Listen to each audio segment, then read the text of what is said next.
ng Diyos Ama at ang pakipagkaisa ng Espiritu Santo naway sa inyong lahat. Magandang umaga sa inyo lahat. Patabi ninyo magandang umaga.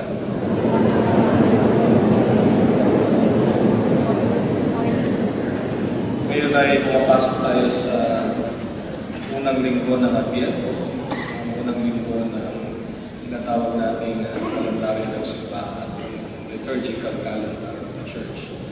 So sinisimulan natin ang panibagong cycle.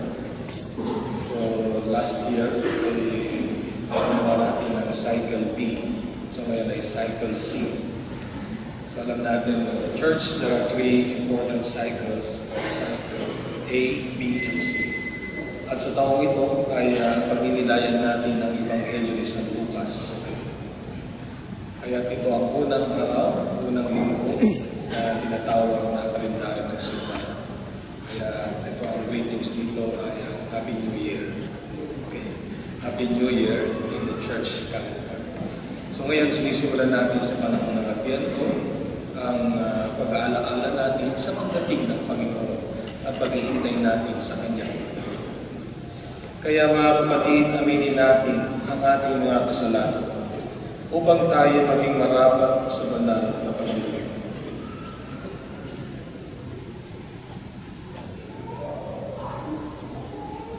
Panginoon, ito ang panahon upang magising kami at iwan ang mga gawain masama.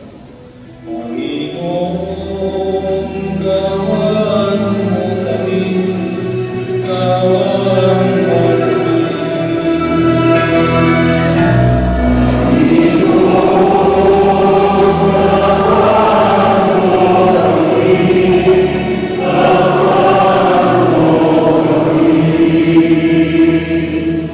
Panginoon, hinimok mo kaming huwag magulo sa katakawan at paglalasing.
Dadako po tayo ngayon sa pagbabasbas ng korona ng Adbyento at ang unang kandila ng Adbyento.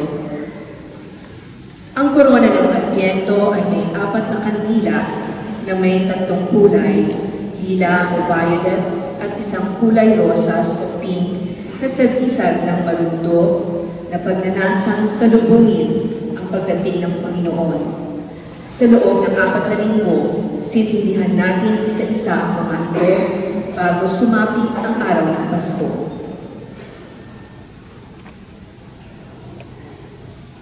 Manalangin tayo. Namatay ka, Panginoon, para sa kaligtasan ng sanlilikha. Ngunit ang bukal ng buhay ay patuloy pa rin dumadaloy sa amin buhat sa tagiliran ng simbahan. Pagkalooban mo ng awa ang bawat isa sa amin at paahunin mo kami sa suliraning aming kinususukuran.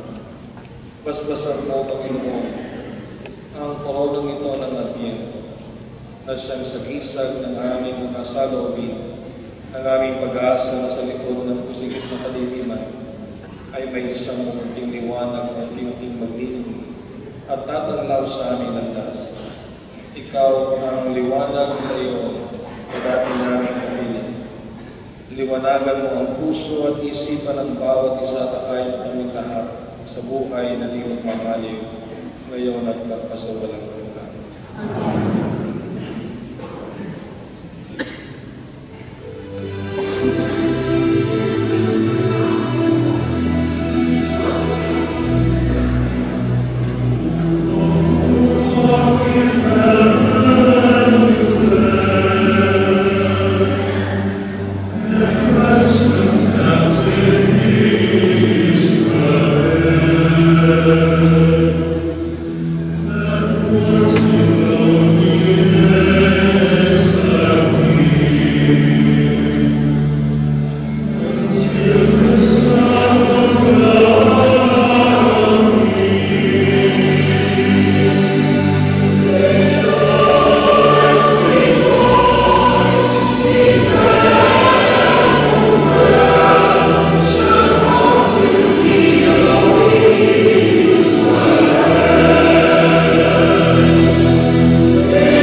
Sa loob ng libo-libong taon, hinintay ng iyong bayan ang iyong pagdating.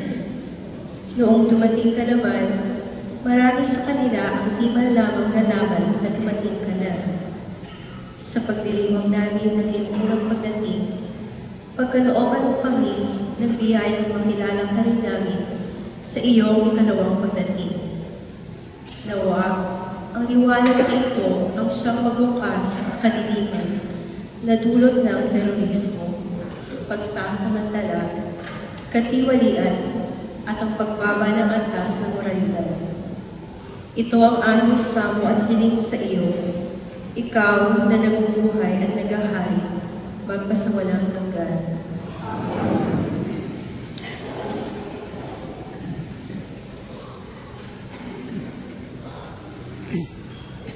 Pasalubungan natin ang unang linggo ng Adbyento ng isang masikabong kapalangan.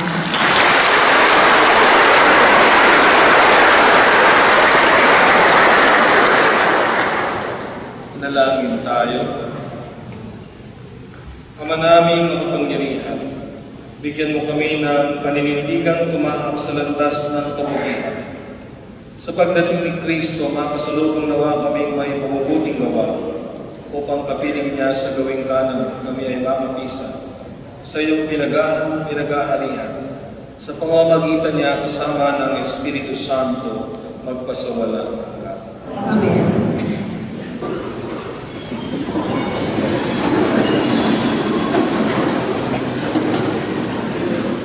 Sa unang pagbasa, nagpahayag si Jeremias tungkol sa darating na Mesiyas, ang mainit na sanga ni David.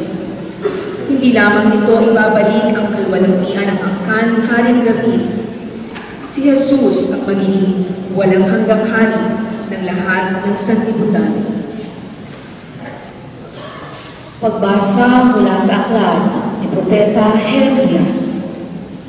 Sinabi pa ng Panginoon, dumarating na ang araw na tutuparin ko ang aking pangako sa Israel at sa Huda. At sa panahong iyon, pasisibulin ko ang matuwid na sanga ni David. Paiiralin niya katarungan at ang katwiran sa buong lupain. Sa mga araw rin iyon, maliligtas ang mga taga-Huda at mapayapang mamumuhay ang mga taga-Jerusalem. At sila'y tatawagin sa pangalang ito, ang Panginoon ang ating katwiran. Ang salita ng Diyos. Salamat sa Diyos.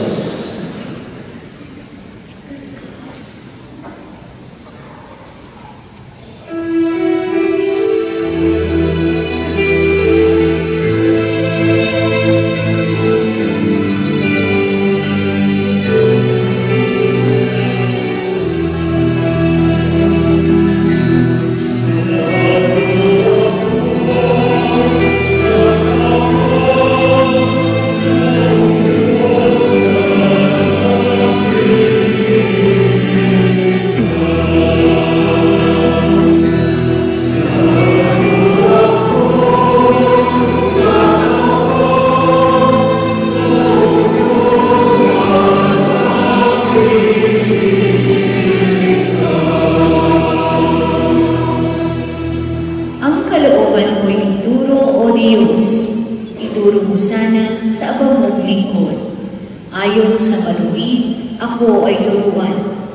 ituro mo poon ang katotohanan, tagapagligtas ko na inaasahan.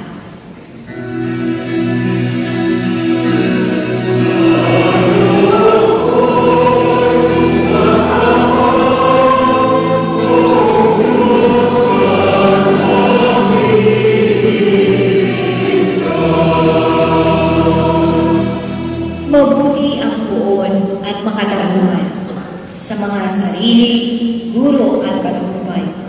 Sa mababang loob siya yaong gabay at nagtuturo ng kanyang kalooban.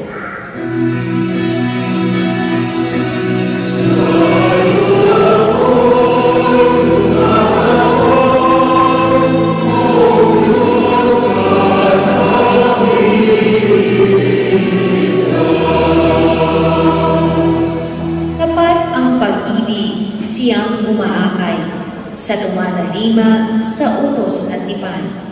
Sa tumatalima, siya'y kaibigan at tagapagturo ng tipan niyang banal.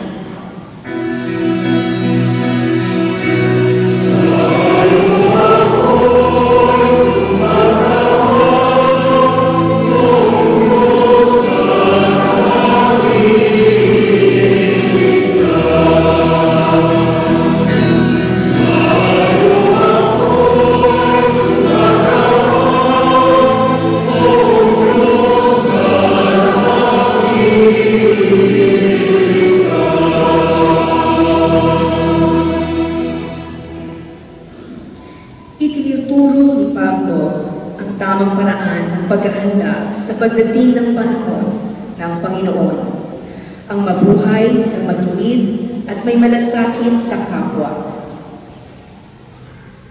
Pagbasa mula sa unang sulat ni Apostol San Pablo sa mga taga-Tesalonica. Mga kapatid, kalaguin nawa at paghalagin ng Panginoon ang inyong pag-ibig sa isa't isa at sa lahat ng tao, tulad ng pag-ibig namin sa inyo. Kung ito ang mangyayari, palalaksin niya ang inyong loob. Sa gayon, kayo'y mananatiling banal at walang kapintasan sa harapan ng ating Diyos Ama hanggang sa muling pagdating ng ating Panginoong Hesus kasama ng mga hirap niya. Isa pang bagay ang pinapayo namin sa inyo sa pangalan ng Panginoong Hesus. Sana'y lalo pang pagtingin ninyo ang pamumuhay ninyo ngayon, pamumuhay na ayon sa inyong natutuhan sa amin, upang kayo maging kalugod-tugod sa Diyos. Pati naman ninyo ang mga aral na ibinibigay namin sa inyo, buhat sa Panginoong Hesus. Ang salita ng Diyos. Salamat sa Diyos. Tayo po ay magsitalunin ng buhay sa pagkakay ng Panginoon.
Sumainyo ang Panginoon. At sa iyo rin.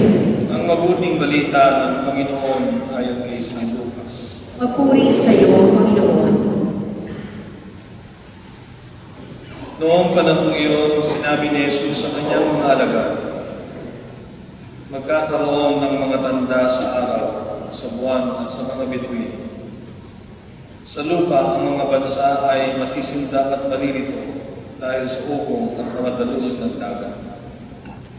Ang mga tao ay hihimatayin sa takot dahil sa pag-iisip sa mga sakunang darating sa sanlibutan, sapagkat mayayanig at mawawala sa kanilang landas ang mga planeta at iba pang katulad nito na nasa kalawakan. Sa panahon yun, ang anak ng tao ay makikita nilang dumarating na nasa alapaap, may dakilang kapangyarihan at malaking karangalan. Kapag nagsimula ng mangyari ang mga bagay dito, magalak kayo sapagkat malapit na ang pagliligtas nito. Mag-ingat kayo na huwag magumon sa katakawan at paglalasing at mabuhos ang inyong isip sa mga intindihin sa buhay nito. Baka abutan kayo ng araw na iyon na hindi handa. Sapagkat darating iyon ng hindi inaasahan ng tao sa buong daigdig. Kaya't maging handa kayo sa lahat ng oras. Lagi ninyong idalangin na magkaroon kayo ng lakas upang makaligtas sa lahat ng mangyayaring ito at makaharap sa anak ng tao. Mga kapatid, ang mabuting balita ng ating kaligtasan.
So ngayon ay ang sinasabi ko nga kanina ay ang taon na C o cycle C ng simbahan. At pinagdinilayan natin, pagdinilayan natin ang tinatawag na Ebanghelyo ni San Lucas. So sa bawat taon, ito ay nakatutok sa bawat manunulat ng Ebanghelyo. So there are 4 writers of the Gospel. So sino-sino yung 4 writers? Matthew, Mark, Luke, and John. Sinecheck ko lang kung alam niyo alam. Kasi mahirap yung nagsasalita at hindi nyo alam. Okay? So ngayon ay ang Ebanghelyo ni San Lucas. At ito ang kahalagahan ng simbahan. Kaya naisasali sa bawat henerasyon ang tinatawag na kasaysayan o ang kwento ng ating Panginoong Hesus. Kaya dun sa mga nagsisimba, mapapalad kayo sapagkat kayo ay pinagpala, sapagkat naririnig ninyo ang kwento ng ating Panginoon. Sapagkat ang lahat ng bagay ay mula sa kasaysayan at kwento ng Panginoon. Ang kabutihang isinasabuhay natin, nagaganap sa buhay natin, ay mula sa kasaysayan ng ating Panginoon. At higit sa lahat, ang aral ay natatamo natin sa pamamagitan ng tinatawag natin na Ebanghelyo ng ating Panginoon o yung tinatawag na pagkukwento muli ng kwento ng ating Panginoon. Kaya nakakatakot kapag ang inyong mga anak ay hindi ninyo binibitbit sa simbahan. Unless kung sa bahay ay ikinukwento nyo muli ang kwento nito. Sapagkat sa simbahan at sa banal na Eucharistia, dito ay muli nating maririnig ang kwento o yung tinatawag na kasaysayan na ginawang kaligtasan ng ating Panginoong Yesus. At ito ay sa iba't ibang mungkahi, sa iba't ibang tinatawag nating paningin, at sa iba't ibang kaisipan ng manunulat. Kaya mayroong manunulat sila Matthew, Mark, Luke, and John. So dito ay sinisimulan natin ang panahon ng Adbyento. Sinisimulan lagi sa una at ito'y natatapos hanggang sa muling pagkabuhay ng ating Panginoon. So we always go back again to the Paschal mystery that happened in the salvation history o yung kasaysayan ng kaligtasan. Ang kapanganakan ng Panginoon hanggang sa kanyang kamatayan at muling pagkabuhay at pag-akyat sa langit. So, ang panahon ng Adbyento, ito ay ang paghahanda para sa pagdating ng ating Panginoon. So, Advent. So, it came from the Latin word adventus, which is the coming, ang pagdating. Kaya kuminsan kapag may nababasa kayo mga artikulo, makikita natin, the advent of the new technology. So, anong ibig sabihin nun? The word Advent is the coming. So the coming of the new technology. Kaya dito, makikita natin, ang isipan natin, ang damdamin natin ay itinutuon ng simbahan upang ilagay sa ating kamalayan ang tinatawag na paghahanda. At ito ay ang paghahanda sa pagdating ng ating Panginoon. At ganoon din, kapansin-pansin din sa simbahan, nakikita natin ang kulay na isinusuot ng pari. Ang kulay ay ang kulay lila o ang violet, no? Na ginagamit sa pagdiriwang. Ito ay tanda ng panawagan ng pagsisisi at pagbabalik loob. So in the church, kung titignan natin, there are liturgical signs and symbols. So yung signs and symbols that leads us all into our own relationship to the Lord. Kaya makikita natin, mayroong kulay berde, ibig sabihin nyo, kulay pula, kulay puti. Ngayon ay kulay violet o ang lila, ito ay tanda ng panawagan ng pagsisisi at pagbabalik loob, ang kulay na violet. At ganoon din, wala tayong awit ng papuri, sapagkat ito'y inihahanda natin. We reserve this in the celebration of Christmas or the coming of our Lord Jesus Christ. Pag-aalaala natin. At ganun din makikita natin sa simbahan ng Advent tree. So, kaya makikita natin, hindi tayo naglalagay muna ng Christmas tree. So, Advent tree. At dito, makikita natin, ito ay pagpabilog at kulay luntian o berde na may 4 na kandila. At ang 4 na kandila, 3 ay ang kulay violet at 1 ay kulay rosas. And these are all liturgical symbols in the church. So, kaya titignan natin, ito ay sumasalisag ng 4 na linggo ng Adbyento. Kaya merong 4 na kandila. At sinindihan natin ang unang kandila. Ito ay sagisag ng o tanda ng unang linggo ng Adbyento.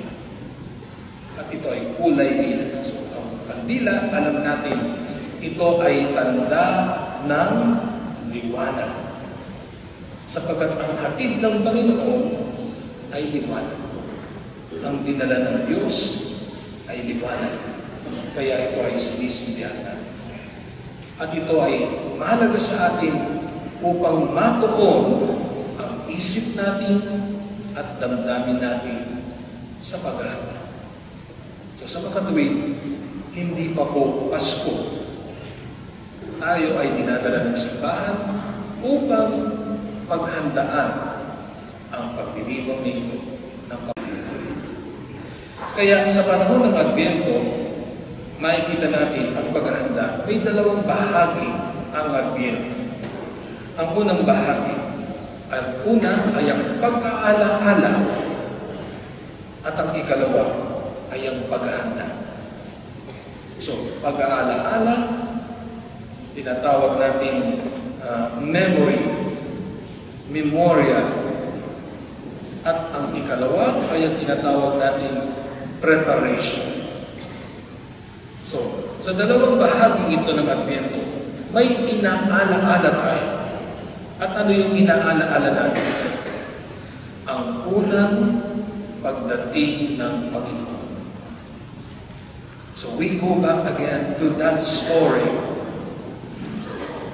And so that is why in the scripture we also go back again into the Old Testament and even to the New Testament. The promised Messiah. And it came to reality more than 2,000 years ago. At ito ang binasa natin. Sa unang pagbasa, narinig natin, nangako ang Diyos na siya'y darating at ang kanyang pangako ay kanyang tinupad na naranasan ng mga taga-Huda at ganoon din ng mga Israelita. Nangako sa pamamagitan ng mga propeta at dumating ang Panginoon. So sa makatuwid, ito ay paggunita natin at pag-aalaala natin sa unang pagdating ng Panginoon. Ang Diyos ay dumating sa atin at nanahan sa atin. At siya ay ipinanganak sa isang simpleng sapsapan. So that is what makikita natin ang tinatawag na kadukhaan o karukhaan ng Diyos. Na kahit siya ay isang Diyos, umantay siya sa atin. At siya ay nagpakababa. Kaya sabi sa atin sa unang pananalita, nang siya'y dumating, marami ang hindi nakakilala. At kung panahon na yun, hindi mo rin makikilala. Unless kung ikaw ay nakikinig sa kanyang aral. So sa makatuwid, ang dalawang bahagi ng Adbyento ay ang pag-aala-ala natin sa unang pagdating ng Panginoon. Ang Diyos ay dumating sa atin at nanahan sa atin. At siya ay bumalik sa Ama upang ituro sa atin ang daan patungo sa Diyos. At yun ay sa pamamagitan ni Kristo. Kaya ang ala-ala o memories ay napakahalaga sa tao. Di po ba? Kapag may magandang ala-ala, pilit natin binabalikan. At kapag may magandang ala-ala, pilit nating isinasabuhay ito sapagkat iyon ay napakagandang ala-ala.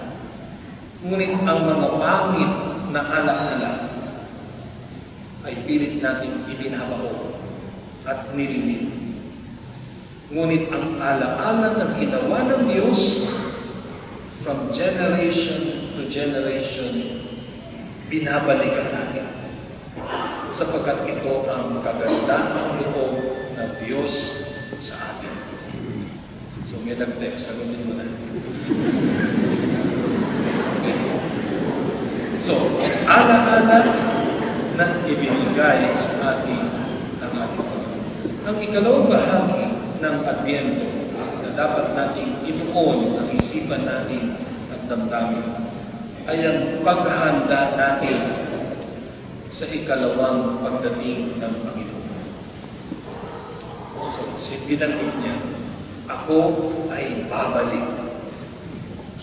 Ang tanong, kailan siya babalik? Walang nakakaalam. Kahit ako, hindi ko alam. Ang alam ko lang, babalik siya. So, ang Adbyento, tinutuon sa atin sapagkat nasa kamalayan natin na siya ay babalik. At sa kanyang pagbabalik, anong dapat natin gawin? Maghanda. Dapat gising at hindi tulog. sa kanyang pagdating, dapat tayong makabutan niya na may ginagawa. So ang tanong ay simple lamang. Katulad ng sinasabi natin, nakahanda ka ba sa kanyang pagdating? Kaya nakita natin ang Ebanghelyo ni San Lucas. Ito ay sa pananaw ni San Lucas. Yung mga nakaraang linggo narinig natin sa pananaw ng iba't ibang manunulat. So ibig sabihin, nagtutugma ang kanilang isinulat sapagkat meron silang different version of the coming of Christ, of the coming of God. And so ang gospel na binasa natin, ito ang version ni San Lucas. At anong sinabi niya? Magkakaroon ng mga tanda sa araw at buwan at mga bituin. Ang lupa, ang mga bansa ay masisindak at malilito dahil sa ugong at mga daluyong ng dagat. Medyo may napapansin ba kayo sa mga sulat na ito? Parang nagaganap na. Parang ang mga tao ay hihimatayin sa takot dahil sa pag-iisip sa mga saunang darating sa sanlibutan. Sapagkat mayayanig at mawawala sa kanila nilang landas ang mga planeta at ang iba pang katulad dito na nasa kalawakan. Ngunit sinabi ni San Lucas, sa panahon iyon, kung maganap man yun ang mga bagay na yun, sabi niya, huwag kayong mag-alala. Ang anak ng tao'y makikita nilang dumarating na nasa kalabahag na may dakilang kapangyarihan. So sa makatwid, kung maganap ang mga bagay na yun, at tayo na nananalig at nananampalataya sa Diyos, sa ating Panginoong Hesus, na may dakilang kapangyarihan at malaking karangalan, tayo ay may kaligtasan sa pamamagitan ni Kristo na ating Panginoon. At itong wika ni San Lucas. Kaya sabi niya, kapag nagsimula ng mangyari ang mga bagay nito, di ba kayo nagtataka? At sabi niya, magalak kayo sapagkat malapit na ang pagliligtas sa inyo. So ito ay kagalakan lamang sa mga nananalig sa ating Panginoon. Bakit? Sapagkat ang iniligtas ng Diyos ay ang nananalig sa Kanya. Ngayon, kung hindi nananalig, bakit niya ililigtas? Kaya ganoon na lamang ang pagtuon natin at pagtingin natin sa ating Panginoon. Sapagkat nasa Kanya ang ganap at tunay na kaligtasan. Kaya sa ikalawang bahagi ng Ebanghelyo, sabi niya, mag-ingat kayo na huwag magumon sa katakawan at paglalasing. Hindi ba kayo tinatamaan dito? Magumon sa katakawan at paglalasing at mabuhos ang inyong isip sa mga intindihin sa buhay. Baka abutan kayo sa araw na iyon na hindi handa. So sa makatwid, ang paghahandang ito o ang adbyento ito, itinutuon tayo sa paghahanda. Sa paghahanda sa pagdating ng ating Panginoon.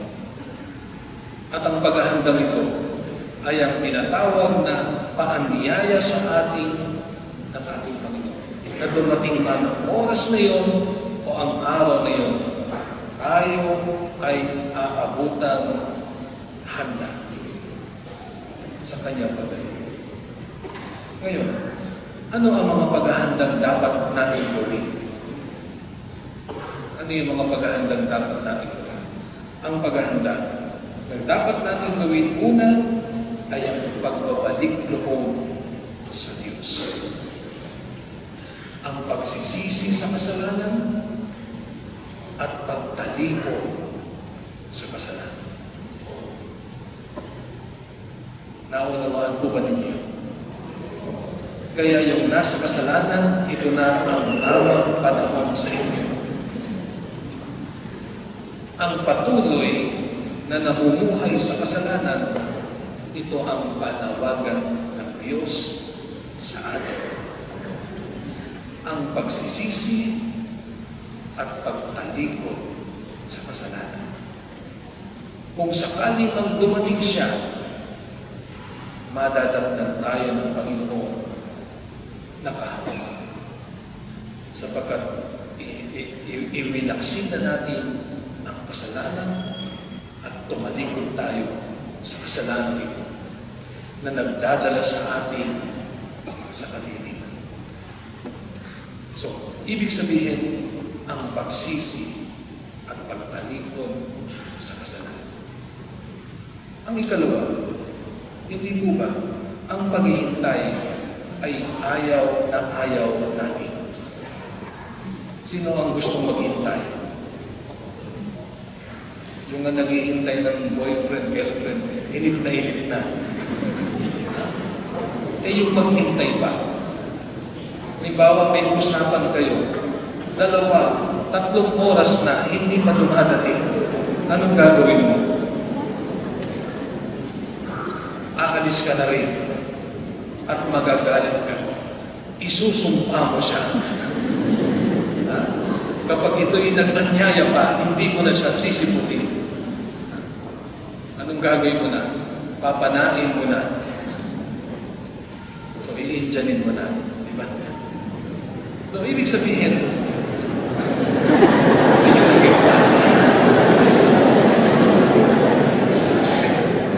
so, ibig sabihin, ang paghihintay ay mahalaga sa atin. It is also a virtue. So, kung titignan natin, ang panahon ng Adbyento, tinuturuan tayo na magkaroon ng tinatawag nating pasensya or patience in waiting. But there is a secret in waiting para hindi kayo mainip. Gusto niyo bang malaman what is the secret? So, in waiting, you should be actively waiting. Anong ibig sabihin ng actively waiting? Na habang naghihintay ka, may ginagawa ka. Tama, mali. Sapagkat kung tayo'y naghihintay, wala naman tayong ginagawa, maiinip ka. So ang Panginoon, kung iniintay natin, hindi naman dumadating, maiinip ka na rin. So ang Panginoon pala ay panahin.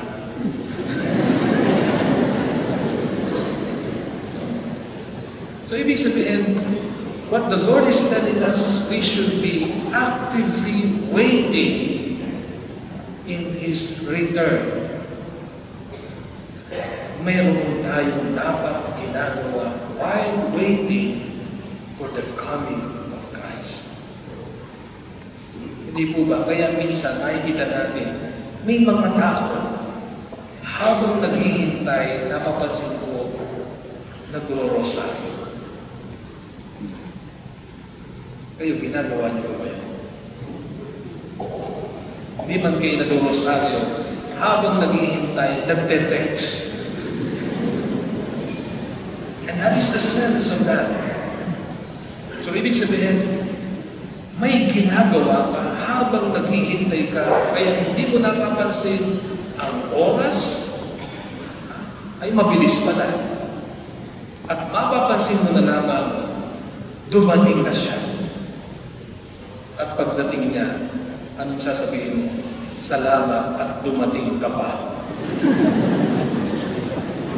So the point there is actively waiting in the coming of Christ. So Ibig sabihin, habang hinihintay natin ang pagdating ng Diyos, dapat madatnan niya tayong may ginagawa. Kaya sinabi ni San Lucas, mag-ingat kayo. Baka habang naghihintay kayo ay nagugugod naman kayo sa katakawan at paglalasi, mali din yun. Kasi yung iba, habang naghihintay, kain ng kain. Kaya pagdating ng hinihintay niya, busog na. O yung iba naman, habang naghihintay, inom ng inom. No?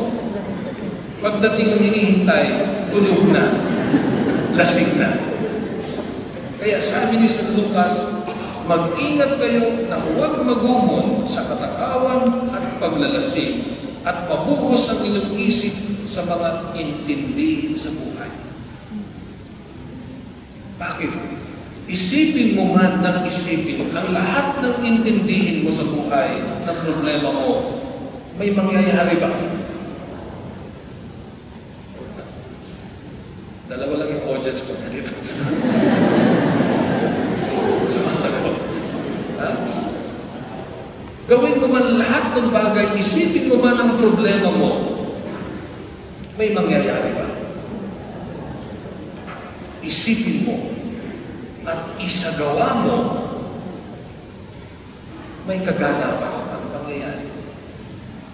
Halimbawa, habang naghihintay ka sa Panginoon, iniisip mo, kung dumating kaya ng Panginoon, okay na ba ang buhay ko pagharap ko sa Kanya? At sa pagninilay mo, nakita mo, may mali. At ano yung mali sa buhay ko? Ang mali sa buhay ko, may kalaguyo ako.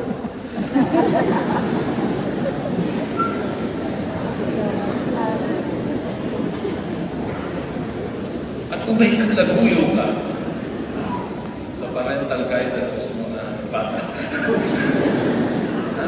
At kung may kalaguyo at hindi mo naman binabago, pagdating ng Panginoon, hindi ka masasama sa Kanyang ililigtas.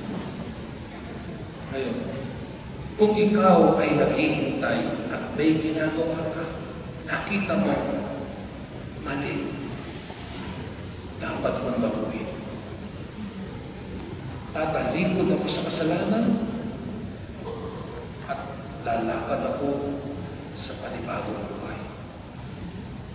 At ito ang binabanggit ni Kristo sa Ebanghelyo. Ginagawa upang baguhin ang sarili at ang buhay. Alam na natin yun at alam niya na yun. Kapag ang isang tao nasa kasalanan, I tell you, I'm telling you, you will not succeed in your own life. Tagalogin natin. Ang taong nasa kasalanan, hindi ka magtatagumpay sa buhay mo.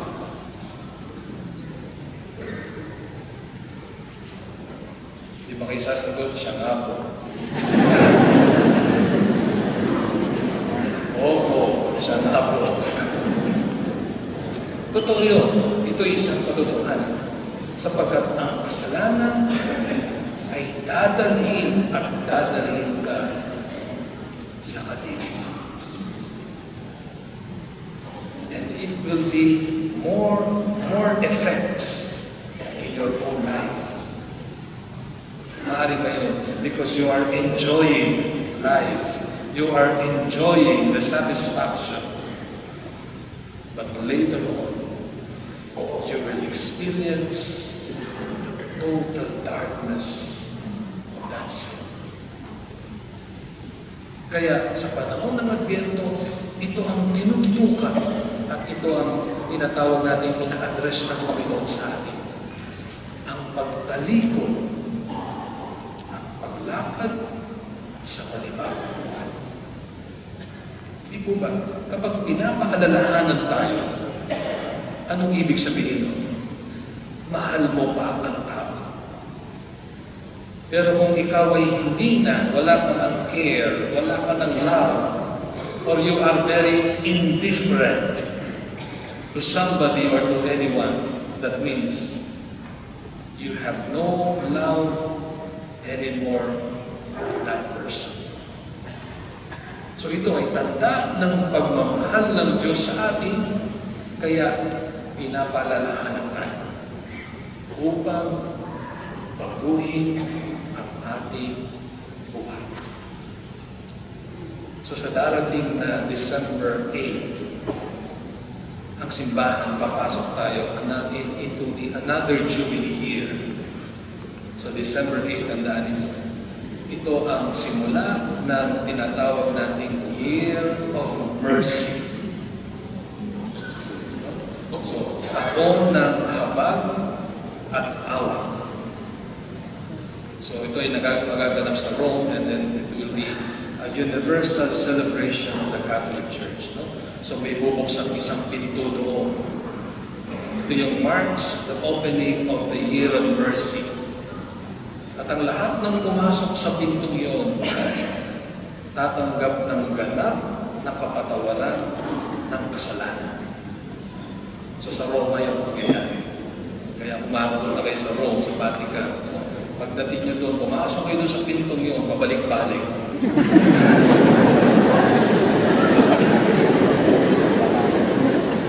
Kung kaya nyo 100 times, balik-balik kayo. So it will be Jubilee year. And it is the year of mercy.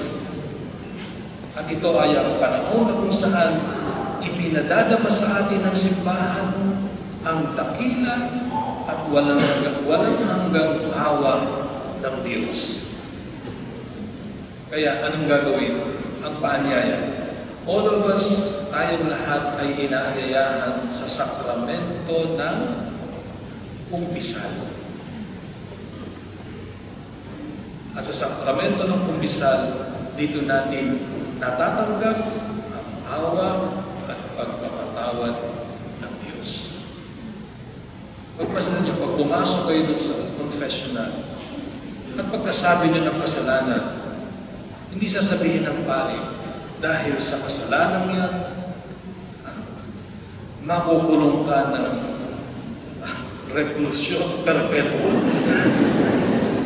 Hindi. Pagkasabi mo ng kasalanan, anong sasabihin ng pari?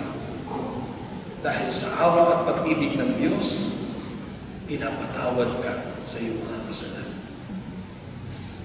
Ngayon, marami sa ating mga Pilipino may allergy sa confessional.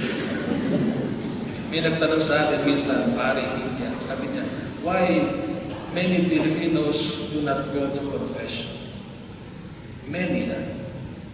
Sabi ko, kasi po kami mga Pilipino ay mga santo na. Hindi po kami nagkakasala. Pero I am just joking. Pero natawa rin siya.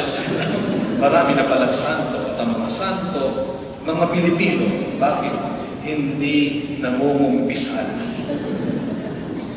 So in this year, the Church is giving emphasis on the year of mercy.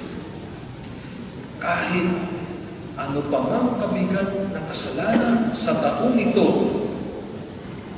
matatawarin ng pari.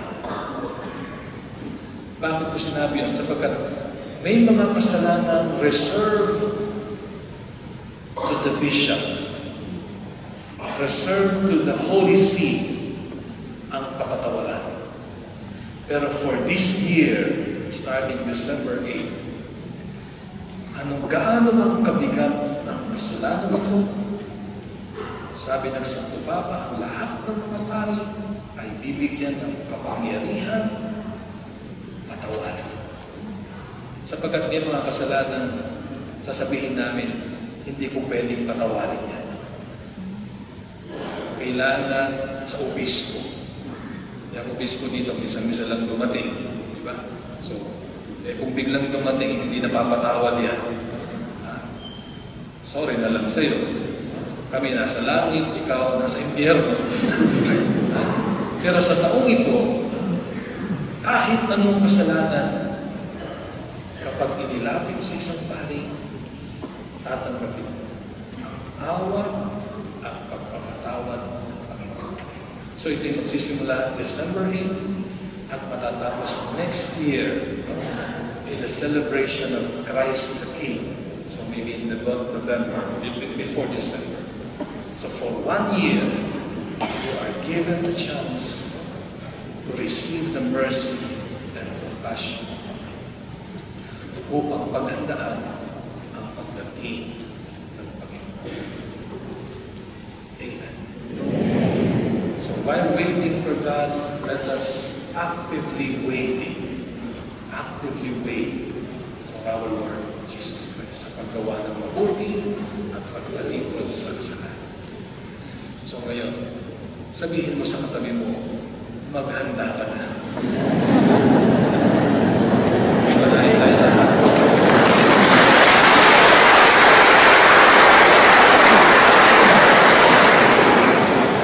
Sumasampalataya sa Diyos ng pag-ibig.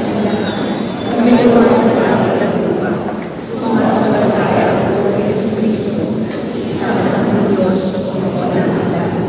Nagkatawag-tawag siya ng Espiritu Santo, ipinanganak sa Kapalian Birhen, pinagpapasakot ng pamamasyal, ipinanganak sa krus ng pagkain ng ibig, pinanganak sa karoon ng mga ibaw, nang may kapag-araw ng taon ng ibig, magpiyay sa langit, nagdalito sa kanan ng Diyos sa mga pamamasyal sa lahat. Doon magmumula ng ibang hukum sa pagpapayan ng pagkain ng tao. Sumasampalataya ng Diyos Espiritu Santo, sa kadalan sa mga Katolika, sa kasamahan ng mga banal, sa kapatawaran ng mga kasalanan, sa pagkabuhay ng mga tao, at sa buhay ng walang hanggan. Mga kapatid, sa panahon ng Adviento, magising nawa tayo sa ating pagwawalang bahala upang maging ganap ang paghahanda natin sa pagdating ng Panginoon. Idalangin natin, Panginoon, tingin mo ang aming panalangin.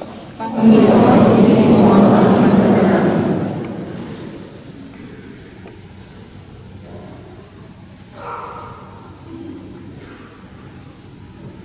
Pagpalain kayo.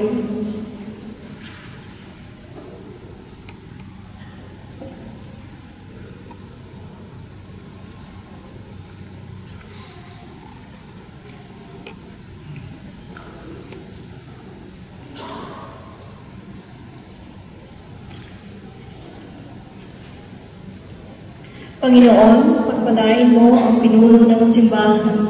Gabayan nawa kami upang huwag mawalay sa aming isip at puso ang langit na hantungan naming lahat. Manalangin tayo.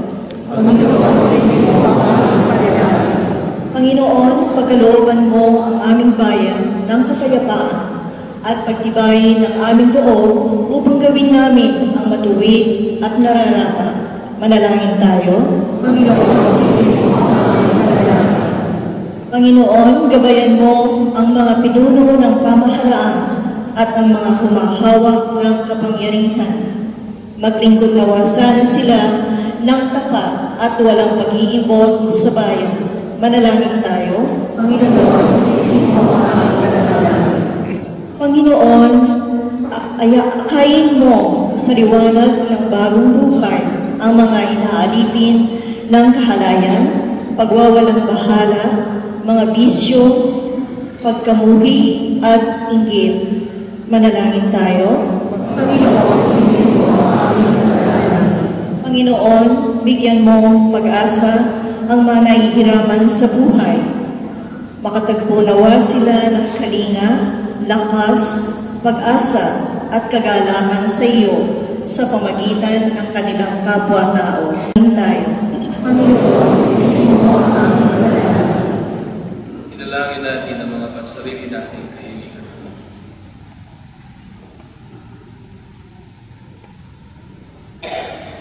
Diyos amang nasa langit, tingin mo ang panalangin ng iyong bayan sa pagdating ng Panginoon at nagtutunan niya kaming sumasampalataya, puspos ng kagalakan, pag-asa at pag-ibig sa puso. Inihiling namin ito sa pamamagitan ni Kristo aming Panginoon. Amen.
Pinapinuan ng Panginoon ang pagkahain sa iyong mga kamay, sa kabulihan karamanan sa ating kapakinabanganan sa buong sambayan niyang banal. Manaming lumikha ang gabing mo ang aming mga alay na ikaw rin ang nagbigay. Pagdulot nawa ito ng gantimpalang kaligtasan na ngayon pamanay amin ang pinakikinabangan sa pamamagitan ni Yesu Cristo kasama ng Espiritu Santo magpasawalang hanggan. Amen. Sumainyo ang Panginoon. Itaas sa Diyos ang inyong puso at tibo. Pasalamatan natin ang Panginoong ating Diyos. Manaming makapangyarihan, tunay ang marapat na ikaw ay aming pasalamatan sa pamamagitan ni Yesu Cristo na aming Panginoon. Siya'y sinubo mo upang matupad ang iyong magandang balak para sa lahat. Hindi niya ikinayang mamuhay ng mahirap upang mapakasamahan niya kaming matapat. Siya'y naging hindi naiba sa amin upang maitampok na kami sa iyong piling. Sa kanyang lantaran muling pagdating, ang pakikisama niya ay puspusang magniningning at ang pangako niyang kapanapanabik ay inaasahan namin kaming lubos na magkakamit. Kaya kaysa ng mga anghel na nagsisiyawit ng papuri sa ng walang humpay sa kalangitan, kami nagbubunyi sa iyong kadakilaan.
Bago niya pinagtiis ang pusang loob na maging handog, hinawakan niya ang tinapay.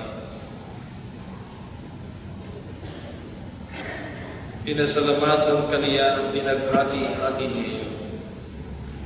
Iniabot sa kanyang mga alagad at sinabi, tanggapin ninyong lahat ito at kanin. Ito ang aking katawan na iahandog para sa iyo.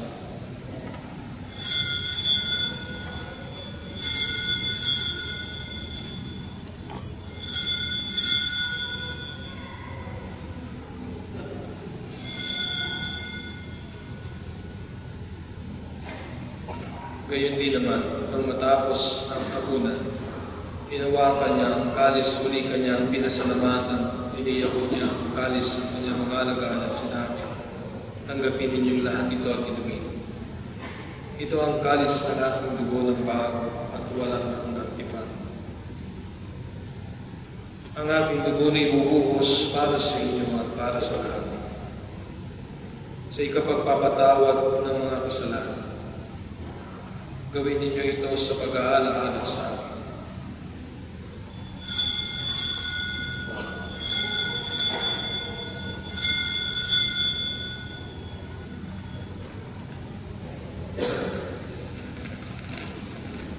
Ipagpunyi natin ang misteryo ng pananampalataya.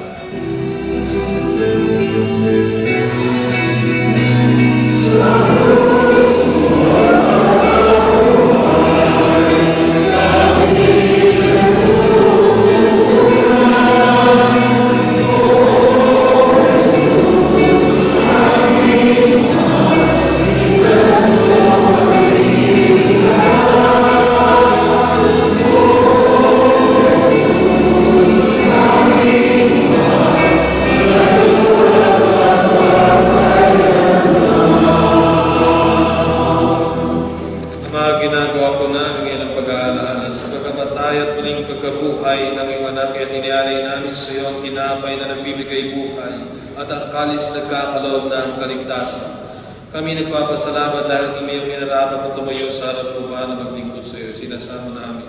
Kami magsasalo-salo sa katawan ng dugo ni Kristo ay mapuklod sa pagkakaisa sa pamamagitan ng Espiritu Santo. Maligapin mo yung simbahan, naganap sa buong daigdig. Puspusin mo po kami sa pag-ibig. Kay San Francisco naming Papa at ni Camilo naming Obispo at ng Tanang Kaparian. Alalahanin mo rin ang mga kapatid naming nahimlay ng may pag-asang sila'y muling bumubuhay, gayon din ang lahat ng mga humanaw. Kaawaan mo po sila at patuloyin sa iyong kaliwanagan. Kaawaan mo at pagkindapatin kaming lahat na makasalo sa iyong buhay na walang wakas. Kaisa ng Malabirhing Maria na ng Diyos. Kaisa ng mga apostol at ng lahat ng mga banal na namuhay dito sa daigdig na makalugod-lugod sa iyo. May pagdiwang naman namin ang pagpupuri sa ikararagal sa pamamagitan ng iyong anak na aming Panginoong Jesucristo.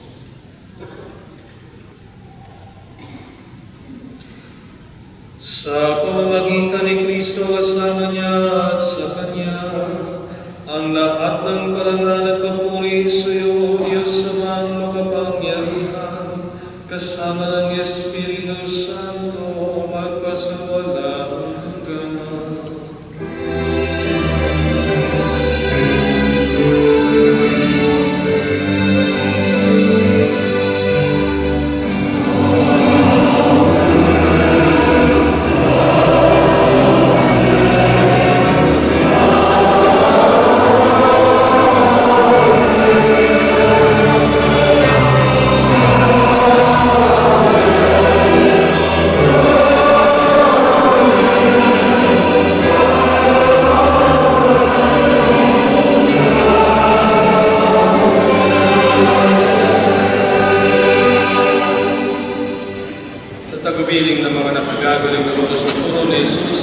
namin at Diyos, ipahayag natin ang lakas mo.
Panginoon, hindi ako karapat-dapat na magpatuloy sa iyo.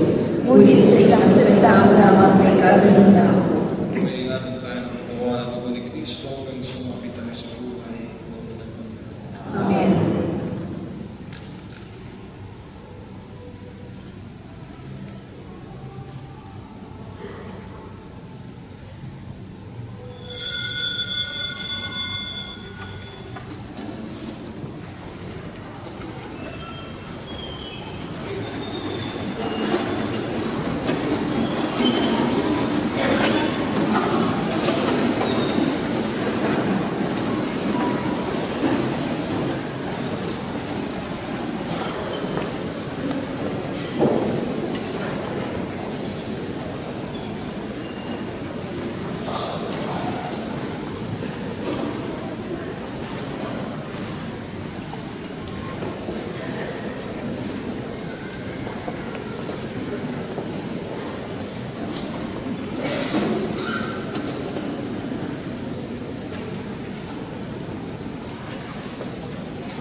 Manalangin tayo. Ama namin, mapagmahal, papakinabangan nawa namin ang aming pinagsaluhan upang sa aming paglalakbay dito sa lupang pamanaw. Aming mapanaligan ang iyong pagpapalang pang magpakailanman sa pamamagitan ni Jesucristo, kasama ng Espiritu Santo, magpasawala hanggang. Amen. Tayo po ay magsipo para sa church announcements.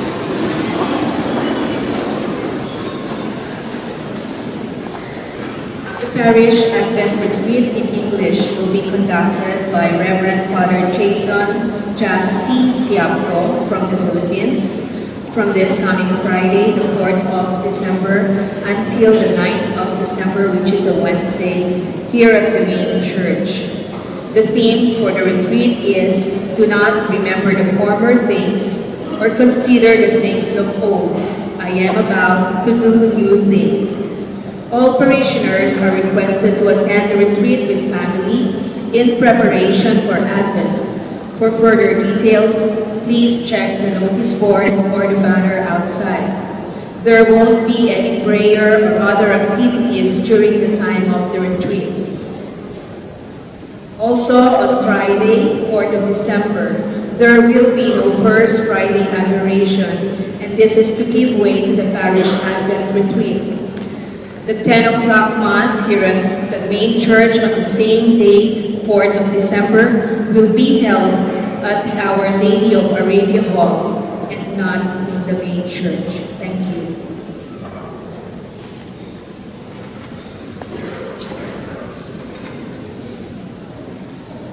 Inanayaan kayo mga may birthday for the blessing. Sitayo tayo, ating manalangin natin.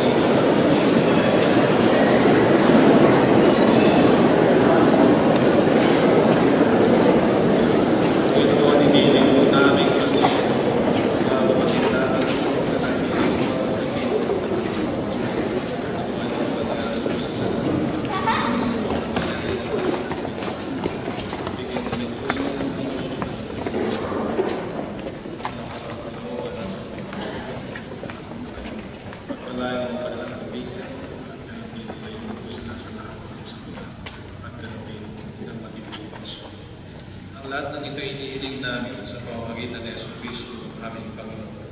Amen.